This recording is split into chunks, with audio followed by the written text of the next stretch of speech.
and welcome to New Wave Global. You've joined us in Unraveled with Marvi Sirmed. Today's episode is important, not because of something that a politician has said, but because of what a uniformed spokesperson of the Pakistani state said and how he said it.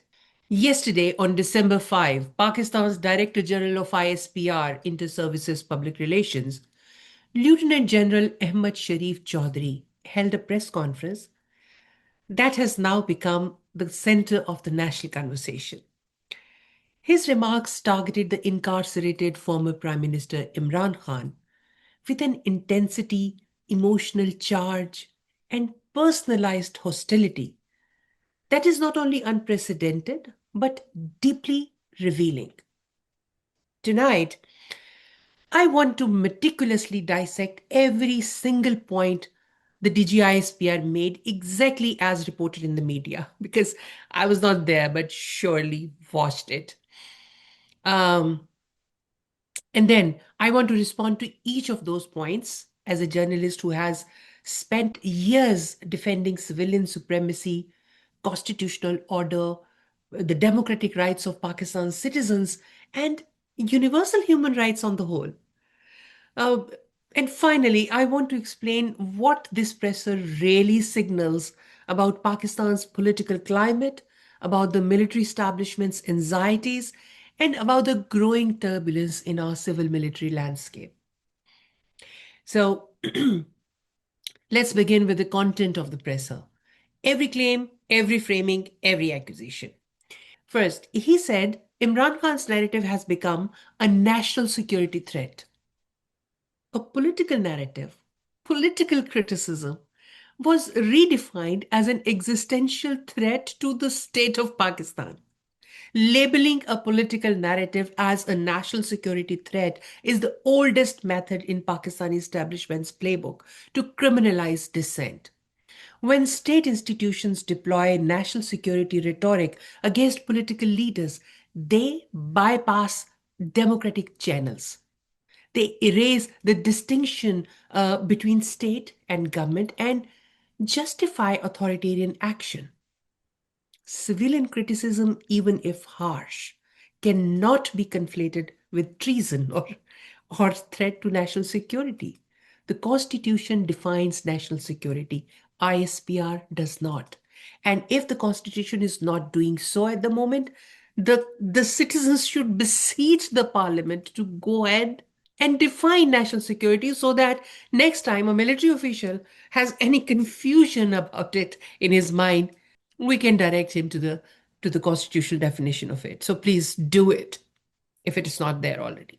Secondly, he repeatedly called Imran Khan mentally ill, mentally unstable, a delusional man, someone who is trapped in his ego. I mean, these were not slips of the tongue. These were deliberate, scripted slurs, insults used against an incarcerated political leader. Now, there may be many who disagree with that incarcerated leader, including myself, but that's besides the point. DG ISPR was probably responding to the similar slurs used by Imran Khan and his supporters against the army chief, who is now the chief of the Defense Forces, CDF. Weaponizing mental health slurs to delegitimize political actors is unethical, unprofessional, and dangerous. I can't believe I have to tell this to adults when we are entering in the second quarter of the 21st century. This is going to be 2026, first quarter past.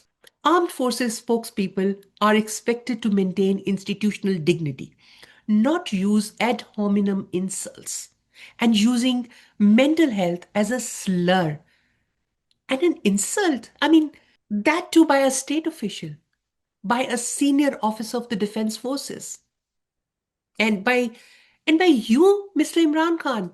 You are supposed to be an educated and Oxford educated politician. Are we living in some god-forsaken corner of Europe in medieval times or what? It's despicable. Despicable to say the least. Moreover, judging mental health is the domain of psychiatrists, not generals. I mean, really, this individual thinks, if not him, then nothing. It's not taking, is shying of taking the name of the former prime minister. The army does not decide whose political ambition is legitimate. We should decide this much. I mean, we can all agree on this much. This is the bare minimum. In democracies, people decide these things.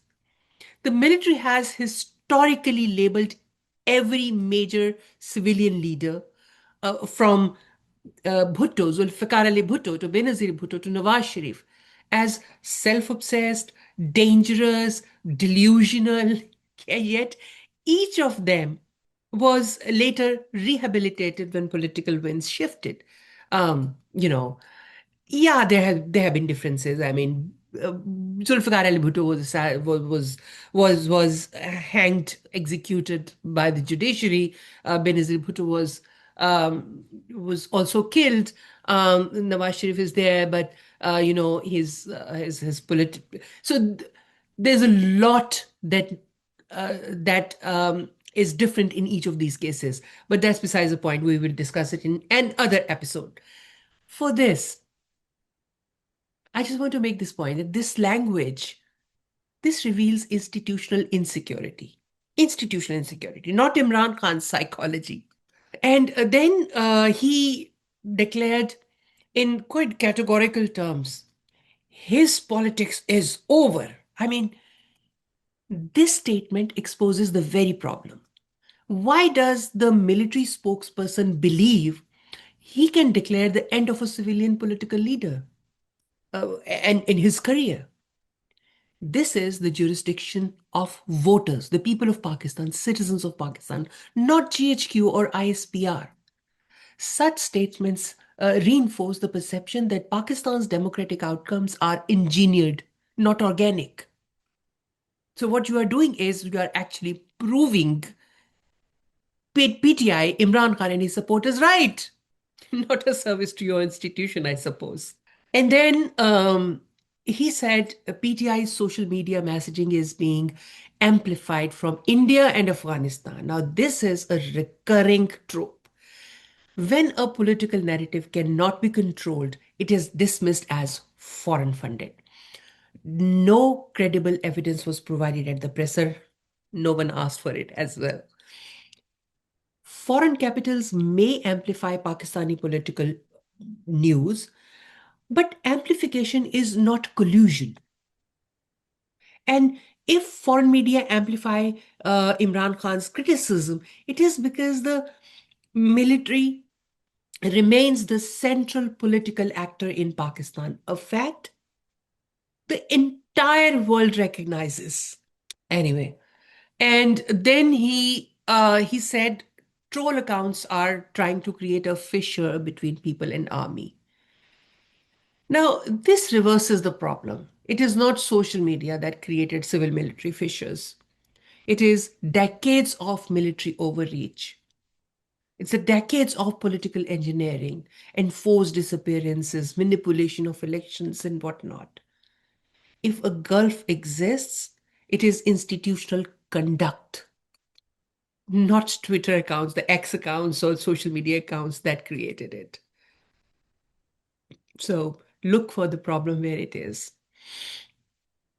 And then he issued a warning. No one will be allowed to provoke people against the army, and the army will come, will come bare-knuckle. Now, this language is deeply alarming for a constitutional democracy. It implies that the military has the authority to discipline citizens and political parties, a role it does not have under the constitution. It is not mandatory to do that. And the phrase bare knuckle suggests unconstrained retaliation, unconstrained, illegal, illogical retaliation. It's a chilling statement that should concern every Democrat, regardless of party, regardless of from where you are. It's, in democratic theory, militaries are not arbiters of public opinion. They are subordinates to elected authority. May I repeat it? Subordinates to elected authority. And, sooner you understand that, the better, talking to your general. And then he interpreted the Constitution to say that freedom of speech does not extend to anti-army narratives. Reasonable restrictions exist to prevent hate speech, to prevent violent incitement and direct threats, not criticism of state institutions. The Supreme Court of Pakistan, ECHR, and many other countries' Supreme Courts, they maintain that criticism of the military is protected expression. Protected expression. The Constitution protects political expression even when it is uncomfortable for powerful institutions, especially when it is uncomfortable for powerful institutions. It is important for every institution to be accountable. Well, you can arm twist the politicians to bring 27th Amendment to grant yourself immunity, but the democratic principles remain the same. They are universal. And accountability is people's prerogative. And every institution, every government official, every state official has to bow down before public accountability. Anyway, I digress. Then he also said that those meeting Imran Khan in jail and amplifying his statements are endorsing an anti-state narrative. Now, meeting a politician or political leader in jail is a constitutional right. Endorsing a political leader's views is not sedition. If amplification is criminal, then what is the role of political debate? Where does it stand at all? The criminalization of political association is a hallmark of hybrid authoritarianism.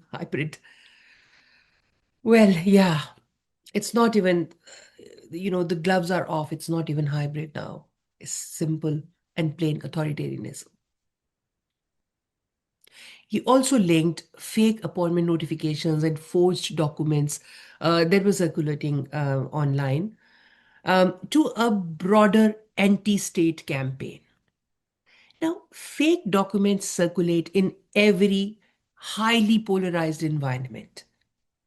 That's the dilemma of this AI age.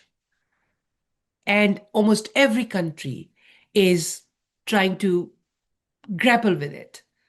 That's the one of the most serious threats to free speech and democracy. Their existence, the existence of these fake documents and doctored images, etc., their existence does not justify suppressing legitimate criticism. The military should prosecute forgery. Not military. The state should prosecute forgery through civilian courts, not, bundle it with political dissent. Political dissent is the soul of democracy. Uh, he also, he said so many things. He insisted that the Pakistan army belongs to all regions, all religions, all classes, and does not represent any elite or political class. Yes, of course. That is precisely why it must remain apolitical. But when a DG ISPR openly declares that a civilian politician's politics is over, that neutrality is demolished. Reassuring neutrality while engaging in political commentary. Self contradictory. Excuse me. Why can't you see it? Why can't this? I mean, why can't you get it?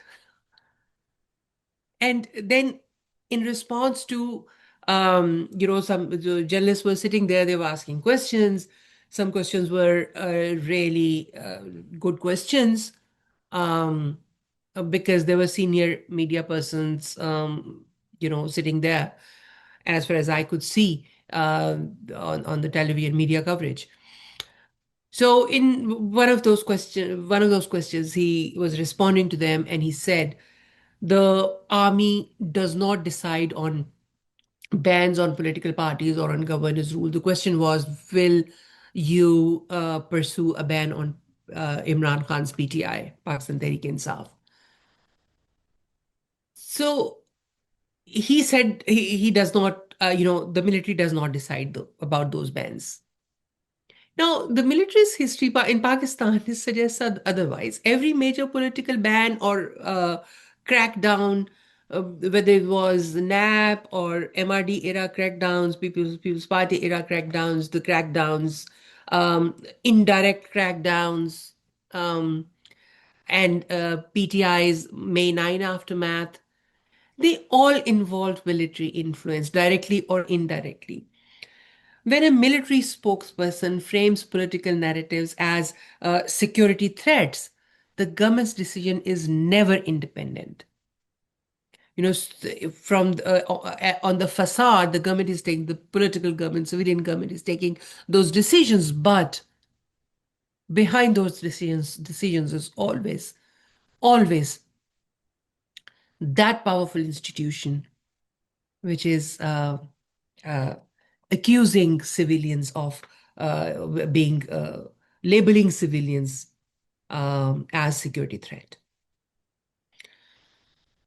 He then accused Imran Khan of previously inciting civil disobedience when he, asked his supporters to refuse to pay bills.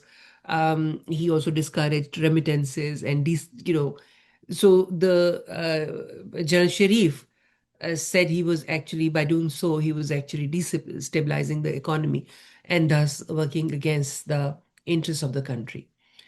Now, civil disobedience is a legitimate political tactic globally.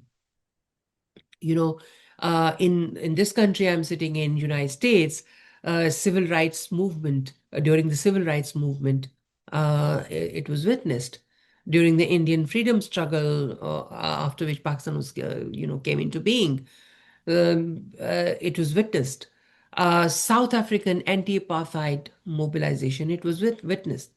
So the history has recorded multiple times when the people of a nation used this as a political tactic. In Pakistan, civil disobedience movements have historically emerged from frustration that frustration with unaccountable power structures, which has often been the military itself. No one else has done this. Imran Khan did it quite a while ago. And by the way, when Imran Khan first asked his supporters um, to start civil disobedience, it was Pakistan's military that supported Imran Khan after that and brought him to power. So, so probably General Sharif should ask within his rank and file what was going on then and why suddenly this civil disobedience is bad. when it was not bad, when you wanted Imran Khan to be in power. Labeling civil disobedience as treason ignores democratic history. All right, let's move ahead. So, okay, he also said Imran Khan's narrative benefits India. Now, this logic is dangerous. If criticism benefits India, then any dissenting voice could be criminalized. By that standard, every human rights report, every journalistic investigation, every protest, every opposition statement, that could be painted as working for the enemy. This is exactly what is happening in India, where the Prime Minister Modi's government and his political party is saying the similar things about every dissenter in India. This is the most common method by which authoritarian systems silence dissent. This logic can be used to silence anyone, anytime. It's a slippery slope that erodes democratic space. And all of this, the entire thing, it was wrapped in a broader argument that the military is neutral, that it is the target of unprecedented propaganda, and that this particular incarcerated politician, he, he, he did not take his, he tried his best not to take the name of Imran Khan. So that Imran Khan, particular incarcerated politician, has crossed all red lines. See, you know, that was the central argument that the military is neutral. It is a victim of unprecedented propaganda, and it's the